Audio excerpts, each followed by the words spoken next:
Okay, I think that's it for the calendar. All right, so let's get started with immigration. I, again, know that you guys haven't read about it, so I wanted to do a Frayer just so that we can dig in. So I am going to give you permission here to use Google to find me the definition. If anybody's good on the whiteboard drawing, I would love for you to draw me a picture of what immigration could look like. Sometimes when we do these Frayer models in class, I get some amazing pictures and I'm always so impressed what you guys can do with it. Yeah, or you can just type an example. As far as push and pull factors, do you guys know what that means when we're talking about immigration? And that's exactly correct, Malik. Yeah, so I'm just asking, like, what would a push factor be and what would a pull factor be? No idea. Okay, so again, you guys haven't read this, so I don't expect you to know. So I'm going to tell you what it is so that way you guys can provide me examples on the Frayer. So a push factor is going to be why somebody would leave their home country. So what is going on in their country that would motivate them or even pressure them to leave? And then the pull factor would be, what does the United States have to offer these people when they get here? So does that make sense? So the reason they're leaving and then the reason why they're coming. So, and again, you don't have to have completed the reading for this. You can just think about what you know. I love it. Thank you. You can use personal experience. So somebody you know that may have left a country and why they came to the United States. No tools. Oh man, with the tools already. Somebody has tools. Malik, how come you don't? Let's see.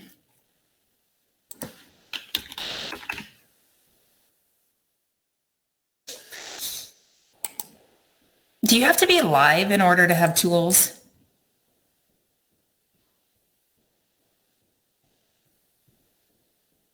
And I'm loving the picture.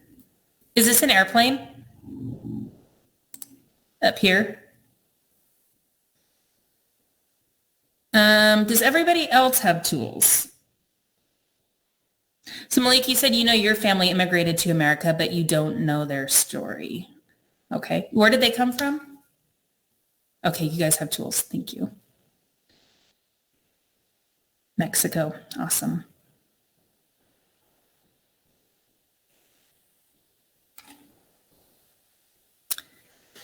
Again, you guys have permission to Google the definition. So if anybody wants to do that, and if you, for whatever reason, do not have tools, you can use a whiteboard. You can use chat, and I will copy and paste for you. Colin, you said some Russians and other peoples from communist countries fled their home country to escape Stalinism and communism. Absolutely. Good job. So forced out, exiled, or deported? Is that kind of what you're asking?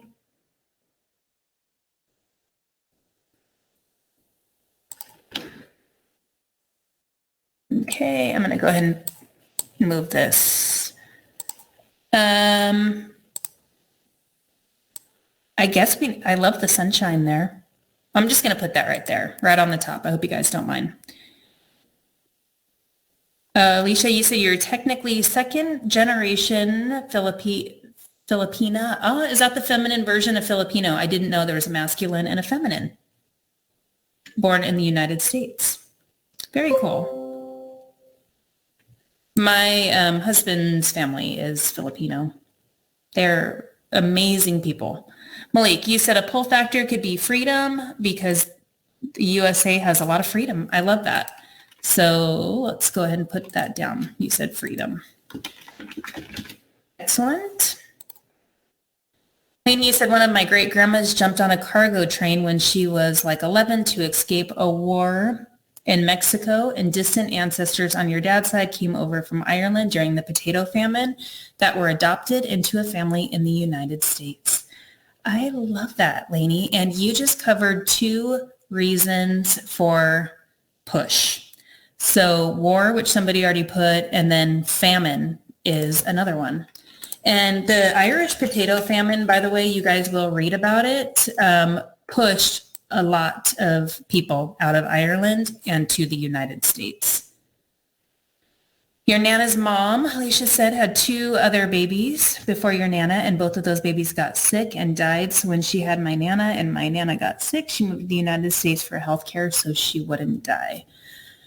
Yeah, there's definitely a lot of very devastating stories. Absolutely. So let's just put that as maybe a pull factor. So maybe better quality of life. Does that fit for you, do you think? Does that work? Okay, and then I do see I had some, so Sky, so you're talking about when America basically forcefully took Hawaii. So perspective becomes big when we talk about immigration, because from like a historical standpoint, in the textbook, they call it an acquisition. But that's a very technical term that removes a lot of the emotions on what actually happened. And we do cover the acquisition or the stealing of Hawaii. So that is an excellent, I'm thinking about this now. So in case you aren't following with what's going on here, Sky is talking about Hawaii. So there are indigenous people to the islands of Hawaii. Do we just call them Hawaiians, or is there a term? Do you know?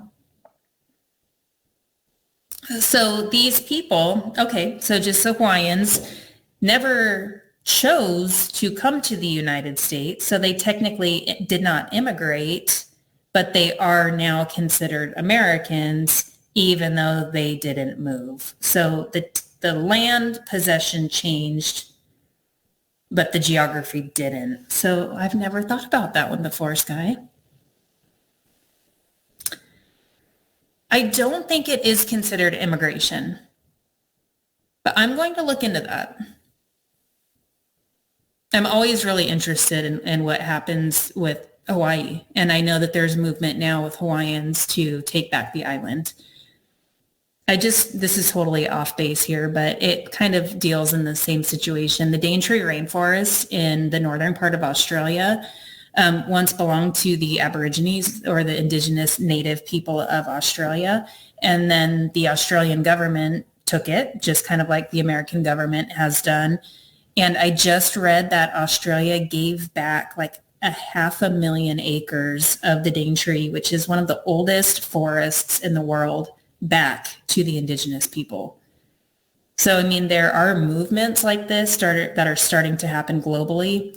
Yeah, I mean, I'm not sure if Hawaii will ever be on the receiving end of that, but I've actually been to the Daintree rainforest in Australia, and it is breathtakingly beautiful. So I'm happy for those indigenous people there. Maliki said that happened in the Mexican-American War, the Mexicans in California and other states. Exactly. We're in it when Mexico became, yeah. So this is a whole nother aspect of immigration that I've never even considered, is the people don't change, but the territories change. So I love it. See, I love having these conversations with you guys. So somebody found the definition for me of immigration: the action of coming to live permanently in a foreign country. Perfect. So we have some examples. I like it. So we're going from one country to the other country. So you are traveling there, and we have an example. So we have a picture and an example. So thank you for that. So for push, you guys have war, instability, religious intolerance, and famine. Excellent. So just so you guys are aware, as promised, we are preparing for the quiz. So make sure you know this. So poverty is also one. So let's go ahead and add that. And I'm sorry for those of you guys that don't have tools. We have war, religious intolerance, good. Famine, One that was a little bit tricky that was on the test or the quiz that I feel like we should discuss is the decline in small farms.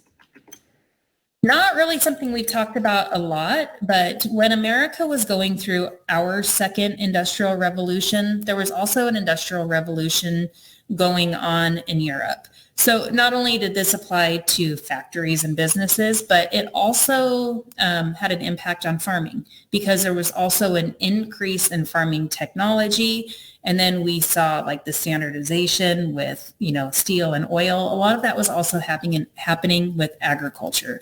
So smaller farms were being bought up and made into bigger farms.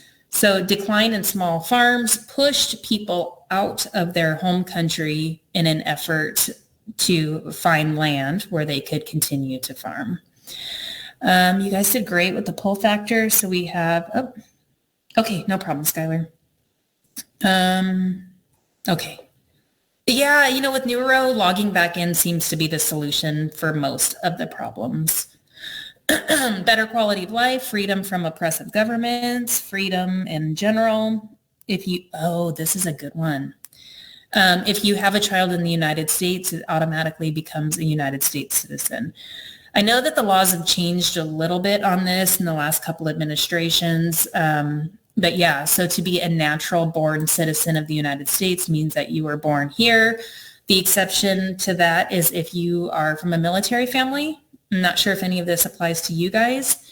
So if your parents are in the military and you are born overseas, you still are considered an American citizen, and they give you a birth certificate that you were born abroad, but on like American soil kind of thing, because military bases in other countries are still considered American soil. So that's a good one. Jobs, peaceful land, education. Good. So I think you guys covered them all pretty well. So political stability, personal freedoms, economic opportunity. We had a booming economy. Land was cheap. Abundant food. I mean, really, this is something that we might not think about all of the time, but rarely do you have people that go hungry in America. And then family.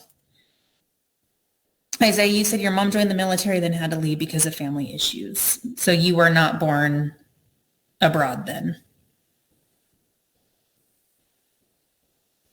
Oh, you were. What country were you born in?